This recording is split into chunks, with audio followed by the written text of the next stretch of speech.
Yok.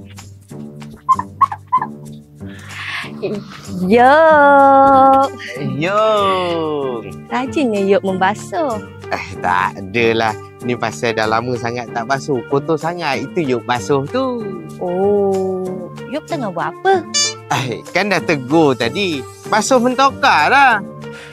Yelah kan, bila saya datang, awak kata saya memekak pula. Bila masa pula? Lelaki ni semua sama kan? Awal-awal bukan main, beria lagi. Bila dah dapat, macam ni dia layan kita. Kita tahu lelaki siapa sekarang.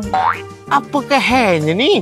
Yelah, orang tanya dia, lepas tu dia boleh jawab siap marah lagi. Basuh, memekak lah. Apa benda? Saya khabar basuh mentokar lah. Mentokar tu apa benda? Mentokar tu kereta. Ada orang Perak panggil kereta tu mentokar tahu. Oh. Yok. Apa? Yok. Apa? Yok handsome lah hari ni. Jom kita pergi jalan-jalan. Dah basuh mentokar kan? Jom, awak tak rindu saya ke? Rindu. Tapi nak tanya mana dapat baju parit ni?